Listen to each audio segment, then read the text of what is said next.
What knights did to prisoners after battle will shock you.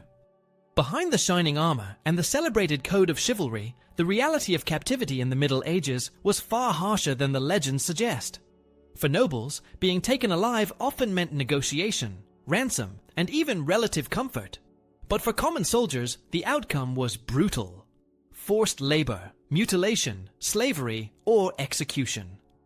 The treatment of captives was shaped not by honor, but by money, fear, and the cold necessities of war, revealing a side of medieval conflict where survival depended less on bravery than on wealth and the calculations of those who held the power. Number 1. The captured after the clash.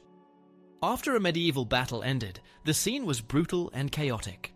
The ground was covered with broken weapons, scattered armor, and men crying out in pain. For those still alive but unable to fight, capture was often worse than the battle itself. Knights and their squires moved quickly to sort through the survivors. The first thing they looked for was who was worth keeping alive. Status mattered more than anything. A nobleman in expensive armor or riding a fine horse could mean a huge ransom, sometimes enough to pay for land, debts, or even an entire castle. Capturing someone like that was like winning a fortune. In fact, many knights saw battle as an opportunity to make money this way, and they fought with the goal of taking valuable prisoners rather than killing them outright. Ordinary soldiers faced a very different fate. A peasant with a spear or a poor archer had no family rich enough to pay ransom. Keeping such men alive was costly, since they needed food and guards. Many were stripped of their equipment and either forced into labor or killed on the spot. Sometimes groups of common prisoners were driven together with ropes or tied using belts and reins, marched away for use as workers in fields, quarries, or castle projects. Others were abandoned or cut down when they became a burden. To the victors, they were simply not worth the effort. Knights did not treat all captives the same way. High-ranking prisoners could be offered surprisingly good conditions. They might be held in a castle chamber rather than a dungeon, fed properly, and allowed to write to their families to arrange ransom.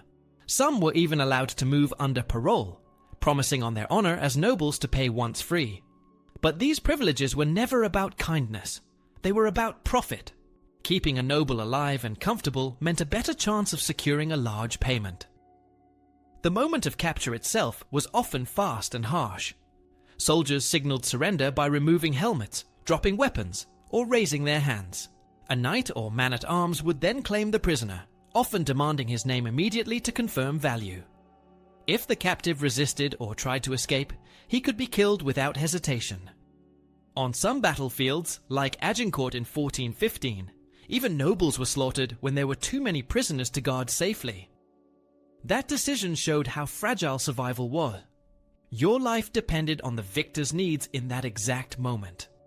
For those taken alive, the first hours were full of fear and uncertainty. They might be herded into barns, churches, or makeshift pens, waiting to be sorted like livestock. Families of nobles knew that letters would soon arrive demanding huge sums of money. For common soldiers, there was rarely any hope of rescue. The clash may have ended, but for prisoners, the ordeal had only just begun, and their fate was tied more to wealth and social rank than to anything they had done with sword or bow. Number 2. Ransom and the business of war.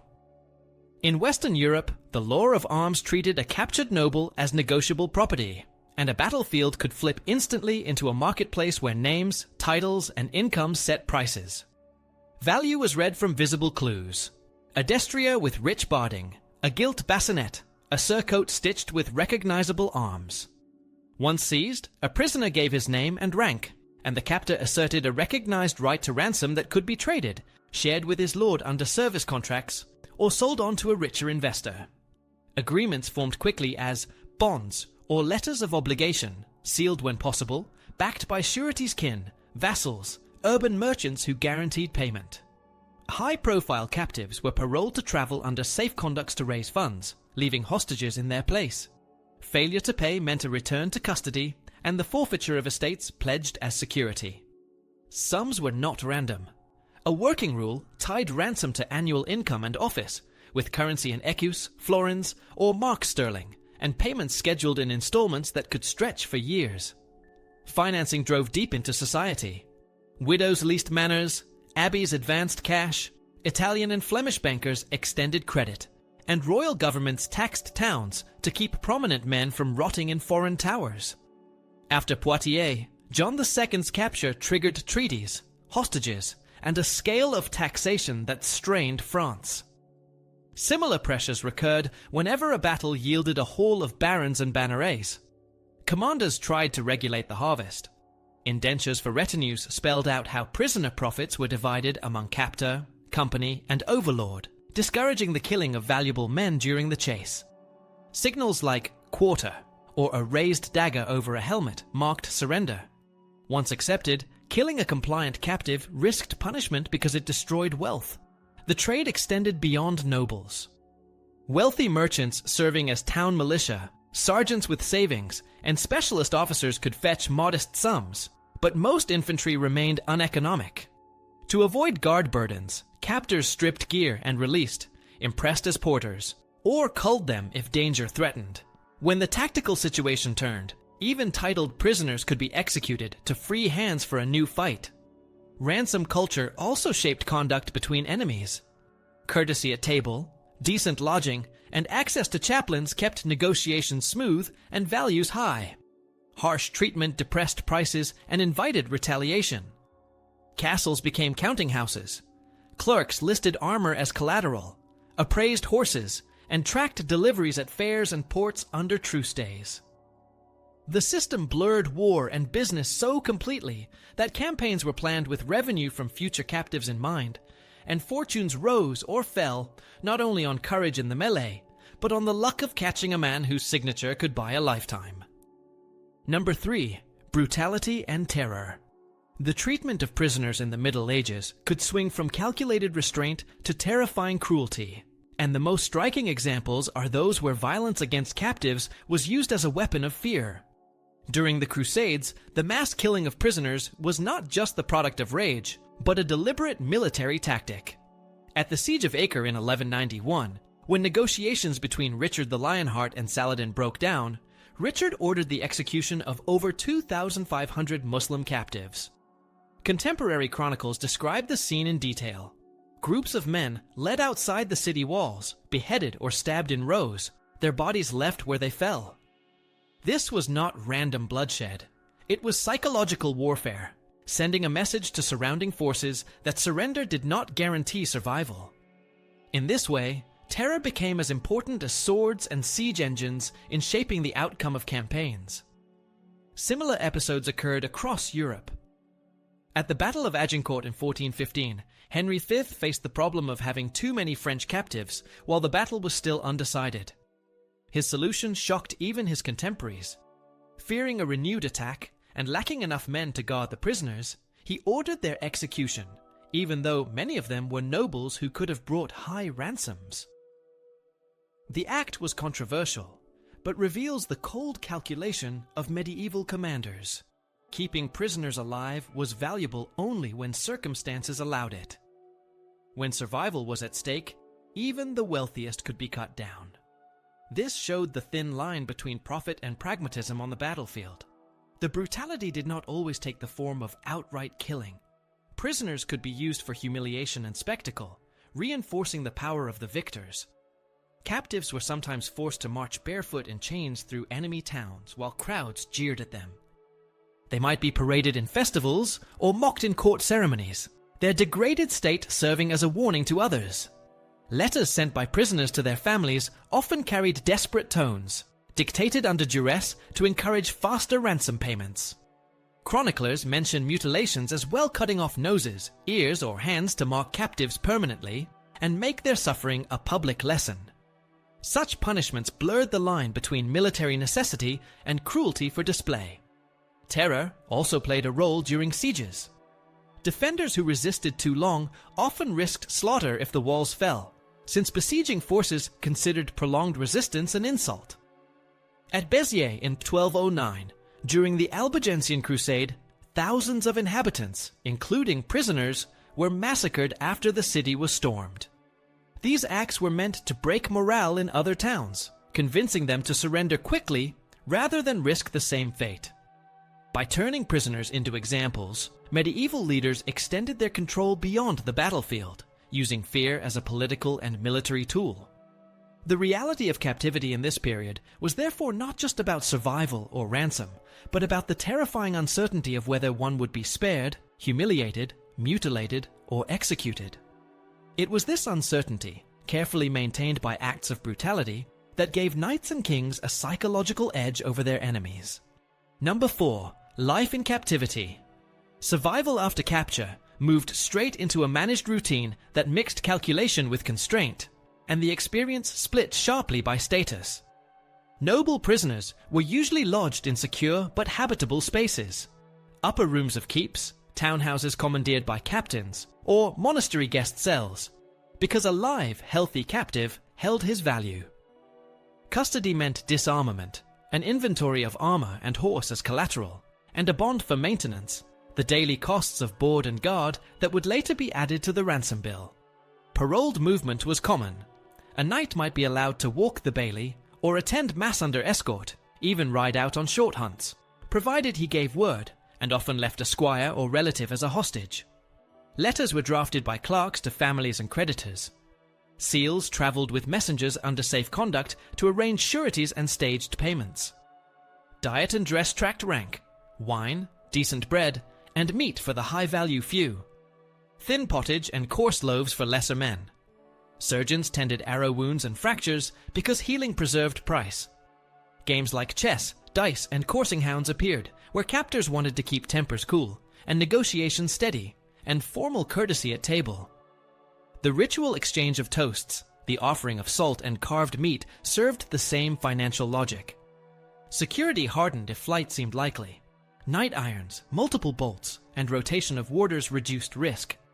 Valuable captives slept above ground, but dangerous ones could be lowered into undercrofts or gatehouse cells where a single door controlled access.